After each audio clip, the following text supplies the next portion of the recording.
Hello everyone. तो कैसे हैं आप लोग? आई होप कि आप लोग बहुत अच्छे होंगे, मज़े में होंगे। तो जैसा कि अभी हम लोग क्लास 9 का चैप्टर 2 ज्योग्राफी का चैप्टर 2 तक ख़त्म कर चुके थे। ठीक है, फर्स्ट चैप्टर था India size and location, second one था आपका फिजिकल फीचर्स ऑफ इंडिया। जिस तरीके से इजी लैंग्वेज में, बहुत ईजी, बहुत मज़े में हम लोग वो दोनों चैप्टर को ख़त्म किए हैं, उसी तरीके से ये तीसरा चैप्टर ड्रेनेज, इसको भी हम लोग एंड करेंगे, ख़त्म करेंगे। ठीक है, बहुत इजी, जिस तरीके से पढ़ रहे थे उसी तरीके से इसको भी पढ़ के ख़त्म करेंगे। तो फर्स्ट ऑफ ऑल की ड्रेनेज, ठीक है, चैप्टर का नाम है ड्रेनेज। अब इस चैप्टर में पढ़ना क्या क्या है, ठीक है, इसका कंटेंट क्या क्या है, इस चैप्टर का टॉपिक्स क्या क्या है, वो जानना बहुत ज़रूरी होता है। तो हम यहाँ पे लिखे हैं सबसे पहले कंटेंट्स। ठीक है, कि इस चैप्टर का कंटेंट क्या है। तो सबसे पहला जो टॉपिक है जो आपको इस चैप्टर में पढ़ना है वो है ड्रेनेज सिस्टम इन इंडिया।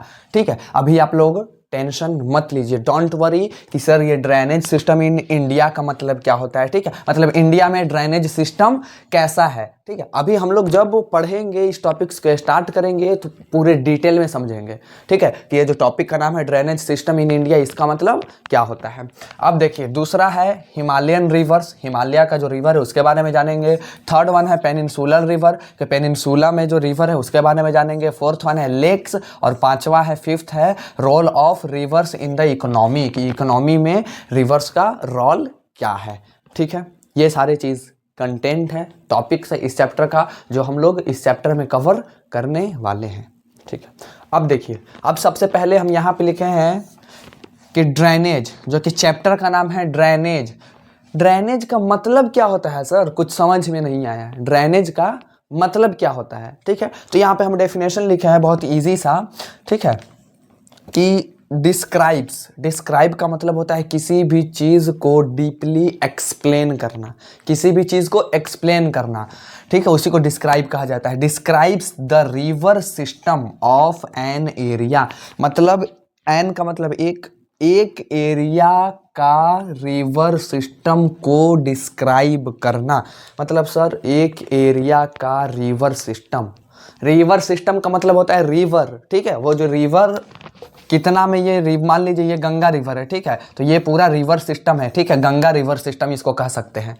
आया समझ में? ये पूरा एरिया में गंगा नदी है, गंगा रिवर है, तो इस एरिया को गंगा रिवर सिस्टम कह सकते हैं। ठीक है, नदी को ही कहा जाता है, रिवर को ही रिवर सिस्टम कहा जाता है। मतलब कि किसी भी एरिया का रिवर सिस्टम, किसी भी एरिया का नदी को, मान लीजिए मेरे एरिया में एक नदी है, उसके बारे में हम बता रहे हैं, डिस्क्राइब करना, उसी को ड्रेनेज कहा जाता है। आया समझ में? आई होप कि आप लोग को समझ में आया होगा। ड्रेनेज क्या होता है? तो किसी भी एरिया का रिवर सिस्टम को डिस्क्राइब करना, एक्सप्लेन करना, आर कॉल्ड ड्रेनेज। इसका इंग्लिश डेफिनेशन क्या होगा? अंग्रेजी भाषा इसका डेफिनेशन क्या लिखे हैं? तो है describes the river system of an area, मतलब किसी एक एरिया का रिवर सिस्टम को डिस्क्राइब करना। आई होप कि आप लोग को रिवर सिस्टम का मतलब पता चल गया होगा, डिस्क्राइब का मतलब पता चल गया होगा। ठीक है, नेक्स्ट है पॉइंट है एक कि एरिया। ठीक है, एरिया ड्रेन्ड। वैसे तो अगर सिर्फ ड्रेन्ड का मतलब जाना जाए, DRAINED, ड्रेन्ड का सिर्फ अगर आप लोग हिंदी मीनिंग देखिएगा तो इसका मतलब होता है सूखा हुआ। ठीक है, सूखा या सूखना। ठीक है, ड्रेन्ड। बट यहाँ पे इस सेंटेंस में, इस पॉइंट में, ये जो ड्रेन्ड जो वर्ड यूज हो रहा है, इसका मतलब होता है पानी का निकलना, कहीं से पानी का निकलना। मतलब नॉर्मली कह सकते हैं बहना, पानी का बहना, पानी का फ्लो करना, आर कॉल्ड ड्रेन्ड। ठीक है, एरिया ड्रेन्ड मतलब एरिया ड्रेन्ड हो रहा है, बह रहा है। अब सर एरिया थोड़ी बहेगा, एरिया ड्रेन्ड होगा, एरिया बहेगा? हमको आप लोग बताइए फर्स्ट ऑफ ऑल कि उस एरिया का पानी ड्रेन्ड होगा।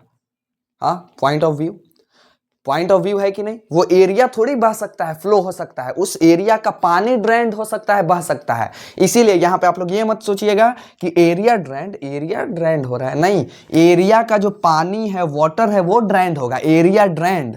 अच्छा सर कैसे ड्रेन्ड हो रहा है? तो by a single river system, मतलब एक अकेला रिवर है और उस अकेला रिवर किसी एरिया का पूरे पानी को बहाकर लेकर जा रहा है तो उसको कहा जाता है ड्रेनेज बेसिन। उस एरिया को क्या कहा जाएगा? Drainage basin. उस एरिया को क्या कहा जाएगा? Drainage basin. जिस एरिया का पानी कोई एक सिंगल रिवर ड्रेन करके बहाकर लेकर जा रहा है, उस एरिया को, उस रिवर को नहीं, उस एरिया को, जिस रिवर का पानी बहा कर लेकर जा रहा है नदी, एक इकलौता नदी, उस एरिया को कहा जाएगा ड्रेनेज बेसिन।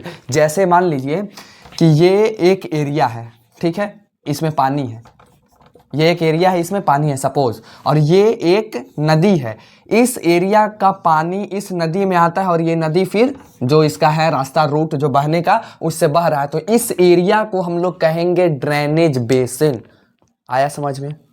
आया समझ में या नहीं आया? आई होप कि आया होगा। ठीक है, अब next point, any elevated area.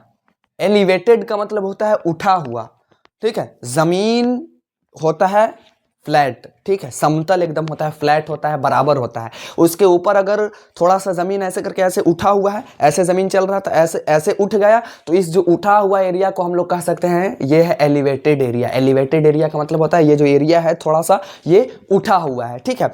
Any, any मतलब कोई सा भी, कोई भी एलिवेटेड एरिया सच एज मतलब होता है जैसे, जैसे माउंटेन्स।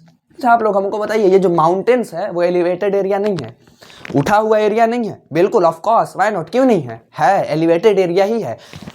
जो हमारा अर्थ का जो ये जमीन है वो पूरा क्या है?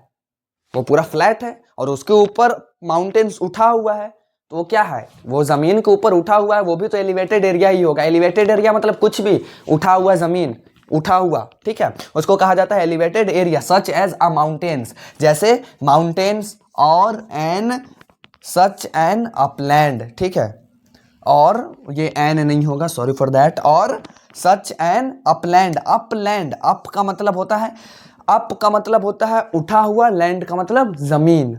कहीं पे आप लोग देखे होंगे, जो अभी हम एग्जांपल दें, कहीं पे हम लोग रोड पे चल रहे हैं, रोड पे चलते चलते जमीन थोड़ा सा ऐसे उठा हुआ है, तो वो अपलैंड है, समझे? वो अपलैंड है, वो जो एलिवेटेड एरिया है वो अपलैंड है, समझे? अपलैंड का मतलब होता है उठा हुआ जमीन, ठीक है।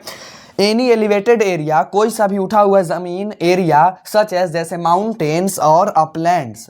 सिपरेट्स, सिपरेट्स का मतलब होता है अलग करना। सिपरेट्स का मतलब अलग करना। किसको अलग करता है sir? Separates two drainage basins.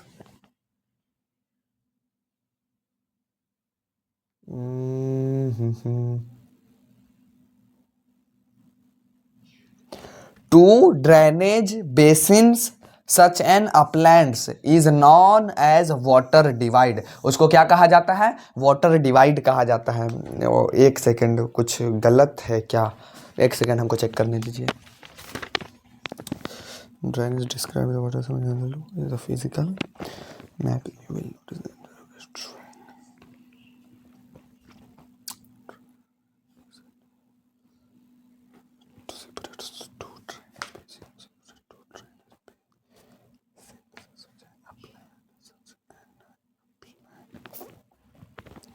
नहीं, सही है, सब सही है, ठीक है। हमको लगा कुछ गलत है, हमको लगा कुछ, और एन तो यहाँ पे होगा ही, वो थोड़ा बच्चों बोर्ड छोटा है ना, उसकी वजह से यहाँ पे थोड़ा सा 2-3 लाइन हो गया, समझ में नहीं आया, ठीक है। और एन अपलैंड, ठीक है, सेपरेट्स टू ड्रेनेज बेसिन्स।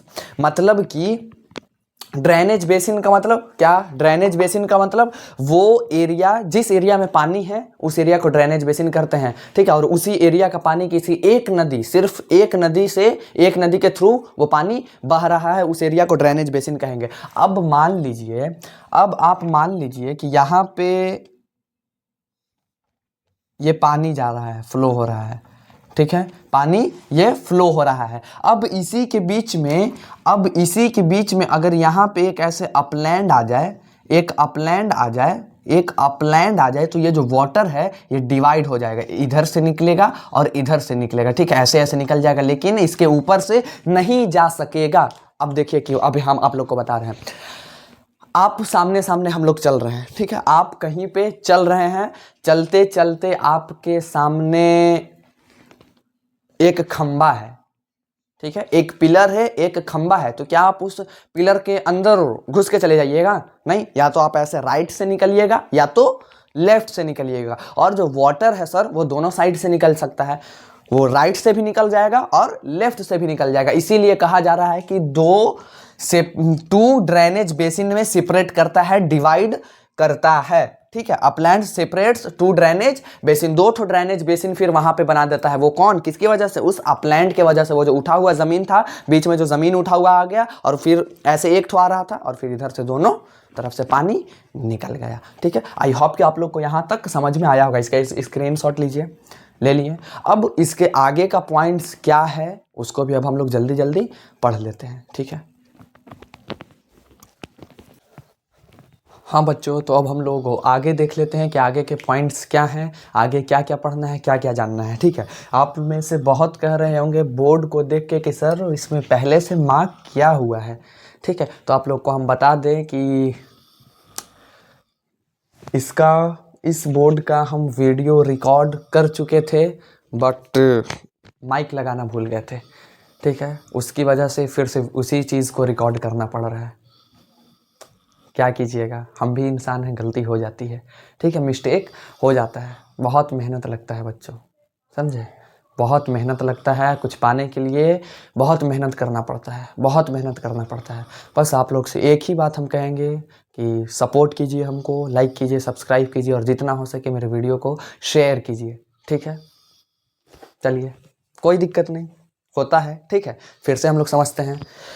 फिर से क्या आप लोग थोड़ी ना समझे हैं? ठीक है, मतलब हम बता चुके हैं, इसको एक्सप्लेन कर दिए, फिर से कर रहे हैं, उसी चीज़ को एक्सप्लेन करना पड़ रहा है। ठीक है, डबल मेरा मेहनत है। ठीक है, लेकिन हम आप लोग के लिए कुछ भी कर सकते हैं, कोई दिक्कत नहीं है। चलिए समझते हैं, अदरवाइज कुछ भी हो। ठीक है, डू यू नो, सबसे पहला है कि डू यू नो, क्या आप जानते हैं? आप ही को बोल रहे हैं, क्या आप जानते हैं? ठीक है, नहीं जानते हैं तो जानिए। देखिए, the world's largest drainage basin is of the Amazon river, मतलब पूरे वर्ल्ड का सबसे बड़ा ड्रेनेज बेसिन कौन सा है, किस रिवर का है? तो अमेजॉन रिवर का है। ठीक है, अब ये आप लोग मत समझिएगा कि पूरे वर्ल्ड का जो सबसे लार्जेस्ट ड्रेनेज बेसिन है Amazon river. Drainage basin river नहीं होता है।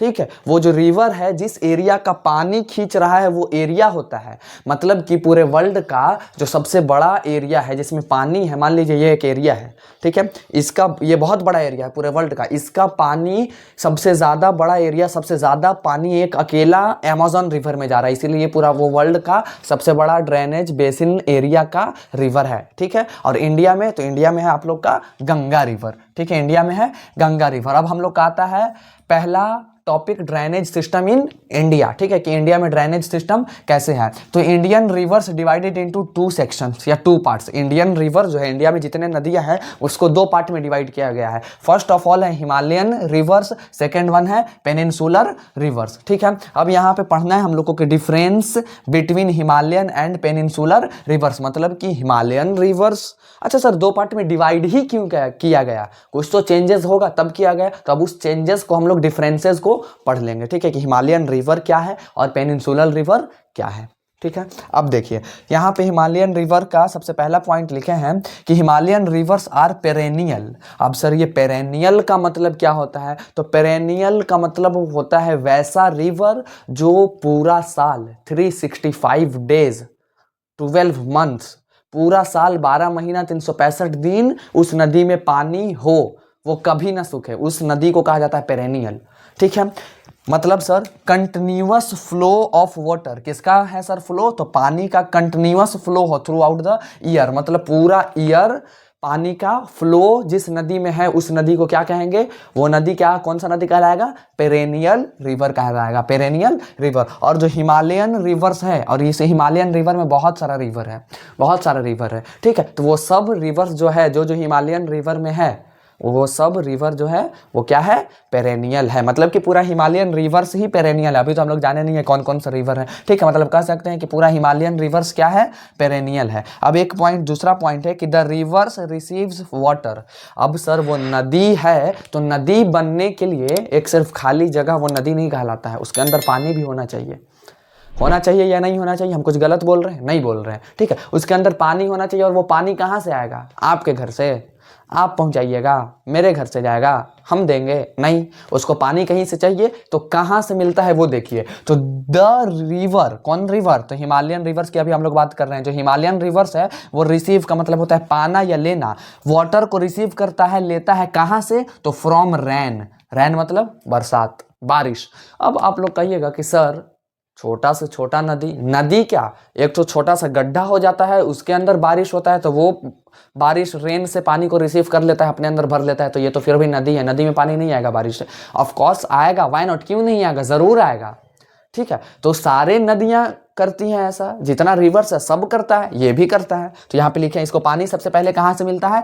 रैन से। उसके बाद as well as, as well as का मतलब होता है साथ ही। हम ब्लैक मार्कर से लिखते हैं, नहीं तो ब्लू ब्लू मिक्स हो जाएगा, ठीक है। एज वेल एज, ये तीनों वेल के आगे पीछे एज है, ठीक है। एज वेल एज का मतलब होता है साथ ही, ठीक है। साथ ही मतलब ये रैन के साथ ही वाटर को कहाँ से ये रिसीव करता है? तो फ्रॉम मेल्टेड स्नो। स्नो का मतलब होता है, मेल्टेड का मतलब होता है मेल्ट होना, पिघलना। स्नो का मतलब बर्फ, आइस। अब जो आइस है सर वो सॉलिड है, वो मेल्ट होगा, मेल्ट होकर क्या बनेगा? लिक्विड, वाटर बनेगा। तो सर पानी तो मिल गया, कहाँ से मिला? स्नो से। अब स्नो कहाँ से मिलेगा? आइस, बर्फ कहाँ से आएगा? बर्फ भी तो रहना चाहिए पानी पिघलने के लिए, वो नदी में जाने के लिए। नदी में पानी को पहुंचाने के लिए बर्फ भी तो होना चाहिए, जो पिघलेगा, जो पानी बनेगा, जो नदी में जाएगा। बर्फ कहाँ से आएगा? तो वो बर्फ आएगा बच्चों फ्रॉम द लॉफ्टी माउंटेन्स। अब लॉफ्टी माउंटेन का मतलब होता है वेरी हाई माउंटेन्स, ठीक है, वेरी हाई माउंटेन्स, ठीक है। इसका मतलब होता है लोफ्टी माउंटेन्स का मतलब वेरी हाई माउंटेन्स। और आप लोग जानते होंगे कि ये हिमालयन रिवर्स, इससे पहले आप लोग पढ़े हैं हिमालयन माउंटेन्स, पढ़े हैं कि नहीं? तो जो हिमालयन माउंटेन्स नाम ही है, वहां पे बहुत बड़े बड़े ऑब्वियस सी बात है माउंटेन्स होंगे, ठीक है। तो वहां का जो बर्फ होगा माउंटेन का, वो पिघल के पानी बन के नदी में आता है। कौन सा नदी में? तो हिमालयन रिवर्स में जितने रिवर हैं सब में आता है।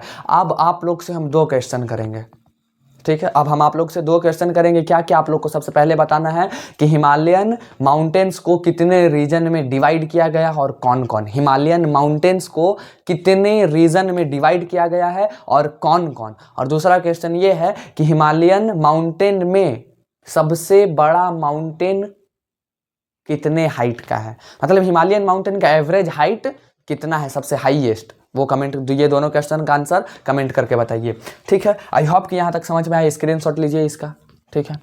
आया समझ में? आया नहीं आया? जल्दी बताइए। बोरिंग लग रहा है क्लास? नहीं ना? नहीं लग रहा है बोरिंग? लग रहा है बोरिंग? अरे बताइए, लग रहा है? नहीं लग रहा है, वेरी गुड, ठीक है। हमको पता है नहीं लग रहा है, जो पढ़ रहा होगा उसको नहीं लग रहा होगा, जो ऐसे लेक्चर खोल के बैठा हुआ है ना उसको ज़रूर लग रहा होगा, ठीक है। आप लोग जो वीडियो देख रहे हैं ना, हम आपका माइंड जानते हैं, समझ रहे हैं? हम आपका माइंड जानते हैं। जो वीडियो अच्छे से लेक्चर को देख रहा होगा वो, उसको मज़ा आ रहा होगा पढ़ने में, ठीक है। अभी हम बता दें कि जो वीडियो को अच्छे से देख रहा है, वॉच कर रहा है, केयरफुल्ली पढ़ रहा है, इंटरेस्टेड है, वो एक्साइटेड होगा इसके बाद का पॉइंट्स जानने में। और जो नहीं पढ़ रहा है वो तो बोर हो रहा होगा, ठीक है। अगर बोर हो रहे हो, बैक हो जाओ वीडियो से, ठीक है। बैक होइए और रील्स सेक्शन, शॉर्ट्स सेक्शन आप ही के लिए बना है, जाइए और वहाँ पे शॉर्ट्स घाटिए। आपसे कुछ नहीं हो सकता है, कुछ नहीं कर सकते हो तुम, ठीक है। पढ़ नहीं सकते हो तो कुछ नहीं कर सकते हो। आया समझ में? अभी अगर आप 9th क्लास में हैं, अगर आप अभी पढ़ नहीं सकते हैं तो अभी आप कुछ नहीं कर सकते हैं, समझ रहे हैं? अभी आप अगर पढ़ नहीं सकते हैं तो कुछ नहीं कर सकते हैं। अब आप लोग इंस्टा वगैरह पे देखे होंगे कि बहुत सारा छोटा छोटा बच्चा है, ये कर लिया, वो कर लिया, ये ले रहा है, वो ले रहा है, ठीक है। तो बड़े चुने गिने होते हैं और तुम चुने गिनों में से नहीं हो, समझे? आप चुने गिनों में से नहीं हैं, समझे? उसके लिए भी बहुत मेहनत करना पड़ता है और आपसे यही तो नहीं होता है, मेहनत ही नहीं होता है, समझे? तो अभी हम आपको कहेंगे कि अभी आपके पास एक ही रास्ता है, पढ़ाई कीजिए, पढ़ाई कीजिए, इंटरेस्ट जगाओ। हाँ, इतना मेहनत से हम पढ़ा रहे हैं आप लोग को, पढ़ा रहे हैं या नहीं पढ़ा रहे हैं? बोरिंग लग रहा है? बोलते तो हैं कि जैसा भी लगे आप कमेंट करके तो बोलिए, बताइए तो हमको कि सर बोरिंग लग रहा है, हमको बोरियत फील हो रहा है, हम कुछ उसका भी उपाय निकालेंगे, उसका भी कुछ जुगाड़ लगाएंगे, ठीक है। बोरिंग लग रहा है? नहीं लग रहा है तो बताइए, ठीक है। तो अभी आप लोग पढ़िए, ठीक है, पढ़िए, पढ़ाई कीजिए, पढ़ाई कीजिए। आज के टाइम में जिसके पास नॉलेज नहीं है वो कुछ नहीं है, ज़ीरो बटा सन्नाटा है, वो कुछ नहीं है, समझे। हम उस रास्ते से गुजर गए हैं, इसीलिए आप लोग को हम बता रहे हैं, ठीक है। आप लोग सब मेरे छोटे भाई बहन की तरह हैं, इसीलिए हम आप लोग सभी को बता रहे हैं, प्लीज़ उस रास्ते पर मत जाइए, ठीक है, जिस रास्ते पर हम जाकर आ चुके हैं। बहुत ख़राब रास्ता है वो, हम देख चुके हैं, हम पछताते हैं, बहुत पछताते हैं, ठीक है। नहीं, उस रास्ते पे मत जाइए, बिल्कुल नहीं जाइए, बिल्कुल नहीं जाइए, ठीक है। चलिए बहरहाल अभी ज़्यादा आप लोग सीरियस भी मत हो जाइए। अब ये मत कहिएगा कि सर आप तो इमोशनली ब्लैकमेल कर रहे हैं। ना ना ना, इस इमोशनली ब्लैकमेल नहीं कर रहे हैं, कुछ नहीं, चिल चिल कीजिए गाइस, ठीक है। चिल करो, चिल करो। अभी इसको स्क्रीनशॉट लो, ले लिए, राइट डाउन कीजिए, नोट्स बनाते चलिएगा अच्छे से। सबसे पहले हमको कमेंट सेक्शन में ये बताते जाइए कि कौन कौन नोट्स कंप्लीट कर लिया, कौन कौन नोट्स कंप्लीट कर लिया, इसका बताइए जल्दी, ठीक है। अब आगे हम लोग देखते हैं कि आगे क्या पढ़ना है, ठीक है। हाँ बच्चों, तो अब हम लोग आगे के पॉइंट्स देख लेते हैं, समझ लेते हैं, जान लेते हैं, पढ़ लेते हैं, ठीक है। तो हम लिखे हैं यहाँ पे, ये पॉइंट है कि 2 मेजर हिमालयन रिवर्स। मेजर का मतलब होता है मेन, ठीक है, मतलब हिमालयन रिवर्स का 2 मेन रिवर कौन सा है, ठीक है। तो इंदस एंड ब्रह्मपुत्र, ठीक है। वैसे तो 3 रिवर है, BIG, big, Brahmaputra, Indus and Ganga, 3 है, लेकिन ये जो 2 है इंदस एंड ब्रह्मपुत्र, ये दोनों मेजर रिवर है किसका, हिमालयन रिवर्स का, ठीक है। मेड का मतलब होता है बनाना, क्या बनाता है, तो गॉर्ज, ठीक है। अब ये सर गॉर्ज क्या होता है, आफ्टर कटिंग माउंटेन्स, मतलब ये दोनों जो नदी है गॉर्ज बनाता है माउंटेन को काटने के बाद। अब इसका मतलब क्या है, अब हम यहाँ पे सबसे पहले पेस्ट कर देंगे फोटो गॉर्ज का, ठीक है, समझ गए। अब देखिए, अब हम एक्सप्लेन कर रहे हैं कि जो गॉर्ज होता है, मतलब ये मान लीजिए इधर से एक पहाड़ है और इधर से पहाड़ है, ये ऐसे पहाड़ और ये ऐसे पहाड़, ठीक है। और ये दोनों पहाड़ के बीच में जो एक नदी फ्लो कर रहा है, बह रहा है, ठीक है, तो उसको गॉर्ज कहा जाएगा।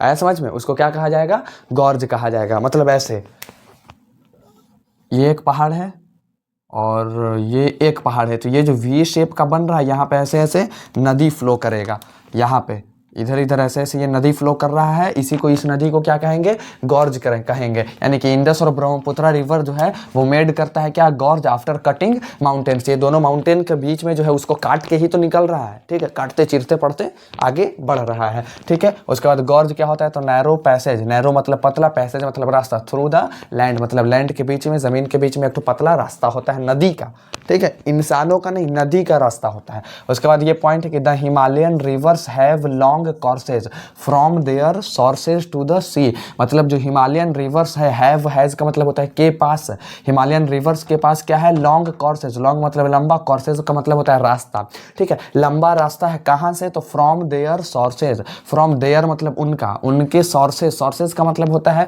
कि इनको पानी जहाँ से मिल रहा है, ठीक है, उनके सोर्स से लेकर के टू द सी तक, ये पूरा जो है मतलब जहाँ से ये निकल रहा है और जहाँ जाके जो सी में जो जिस सी में जाके ये बहेगा, जाके गिरेगा, वहाँ तक का ये जो पूरा रास्ता है ये बहुत लंबा रास्ता होता है, किसका, तो हिमालयन रिवर्स का। हिमालयन रिवर्स में कौन कौन से रिवर हैं, तो BIG, Brahmaputra, Indus and Ganga, ठीक है, ये तीनों रिवर्स का।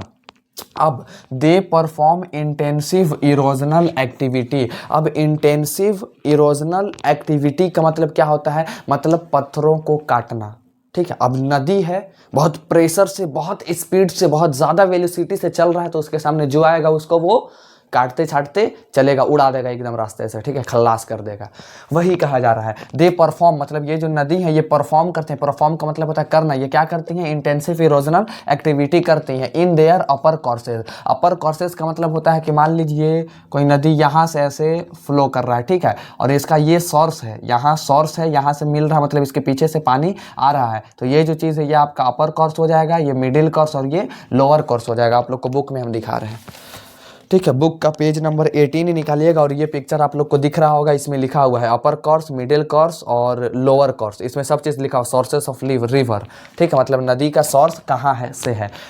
इन देयर अपर कोर्स मतलब ये किस कोर्स में इंटेंसिव इरोजनल परफॉर्म करते हैं, ये भी क्वेश्चन आ सकता है, किस कोर्स में इंटेंसिव इरोजनल परफॉर्म करते हैं, upper course, lower course, middle course, none of this, तो अपर कोर्स में, ठीक है, अपर कोर्स में करते हैं। एंड और कैरी ह्यूज, कैरी का मतलब होता है लाना, ठीक है, कैरी करना मतलब लेना अपने ऊपर, ह्यूज, ह्यूज का मतलब होता है बहुत बड़ा, ठीक है, ह्यूज का मतलब होता है बहुत बड़ा, बहुत भारी, बहुत बड़ा लोड लेता है, किसका, तो ऑफ सिल्ट, सिल्ट का मतलब होता है स्मॉल पार्टिकल ऑफ सैंड, मतलब जो बालू होता है उसके जो स्मॉल एकदम छोटे छोटे पार्टिकल्स होते हैं ना उसको सिल्ट कहा जाता है। एंड सैंड, सैंड मतलब बालू, मतलब बालू पत्थर, आप लोग जान रहे हैं कि ऊपर से नदी आ रहा है तो अपने साथ पूरा कचरा जो है, बालू पत्थर ईंट पत्थर जो है, बालू है, सैंड है, ये सब चीज़ को लेते आ रहा होगा, ठीक है, तो वही कहा जा रहा है कि ऊपर से जब आता है अपर कोर्सेज से तो ये इंटेंसिव इरोजनल एक्टिविटी करते आता है, मतलब पत्थरों को काटते आता है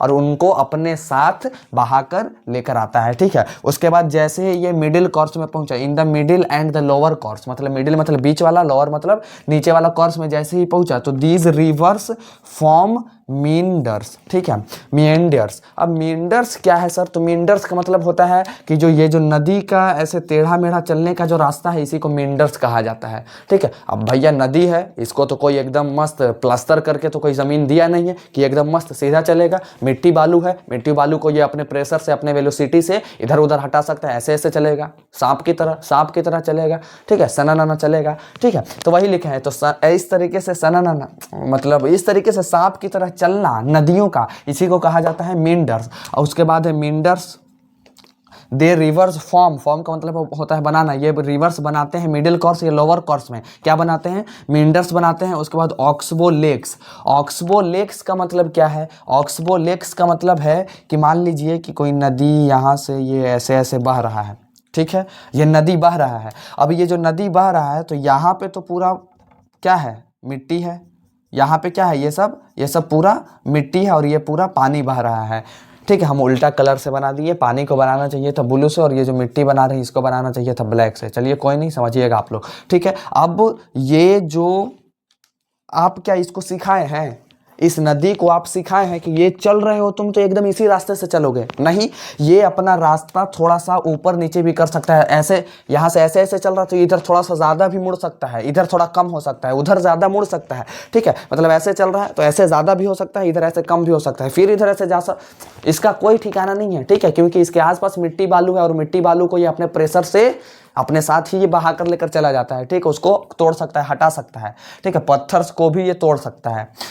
तो ये जो मान लीजिए कि ये जो चल रहा था यहाँ से और इधर यहाँ पे पूरा मिट्टी है, ठीक है, यहाँ पूरा मिट्टी है और फिर ये अपना जो रास्ता था मींडर्स उसको ऐसे कम कर दिया, फिर यहाँ से आ गया, तो ये जो चीज़ जो बच गया, यहाँ पे जो पूरा मिट्टी था और ये जो मिट्टी बच गया ये जो बन जाता है इसी को कहा जाता है ऑक्सबो लेक, ठीक है, यही बन जाता है ऑक्सबो लेक, ठीक है, कटा हुआ मिट्टी, ठीक है, मींडर्स से कटा हुआ जो होता है ना, जो मिट्टी बचा हुआ था वो कट के अलग हो गया, उसको कहा जाता है ऑक्सबो लेक्स, ठीक है। एंड मेनी डिपोजिशनल फीचर, और बहुत सारा डिपोजिशनल फीचर्स होता है। डिपोजिशनल फीचर कहने का मतलब है, एक मिनट रुकिएगा, कुछ गलत तो हम नहीं लिख रहे हैं, कुछ गलत तो नहीं लिख रहे, रुक जाइए बुक में हमको देख लेने दीजिए।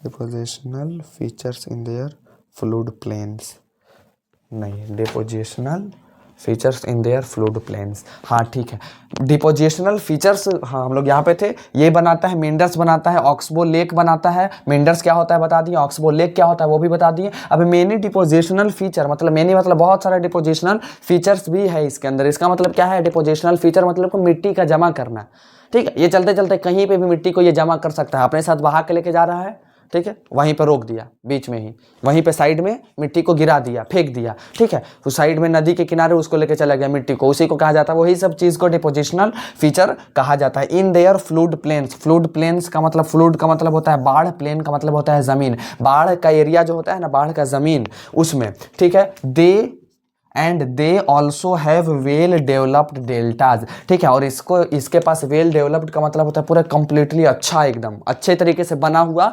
डेल्टा होता है इसके पास। डेल्टा का मतलब क्या होता है आप लोग को हम बता चुके हैं, ठीक है। ये मान लीजिए ये, ठीक है, ये इंडिया का हम साउथर्न पार्ट बता रहे हैं, ये नदी यहाँ से ऐसे बह रहा है मान लीजिए, ठीक है। तो ये जैसे ही यहाँ पे बे ऑफ बंगाल है, ठीक है, बे ऑफ बंगाल में ये जैसे ही मिलने से पहले यहाँ पे जो ज़मीन है यहाँ पे ये कुछ मिट्टी जमा करता है, ठीक है। मिट्टी जमा किया, अब यहाँ पे ये जो मिट्टी जमा किया, तो अब दोबारा फिर अगर पानी, यही नदी का पानी आएगा तो क्या इस मिट्टी को हटा के लेके चला जाएगा?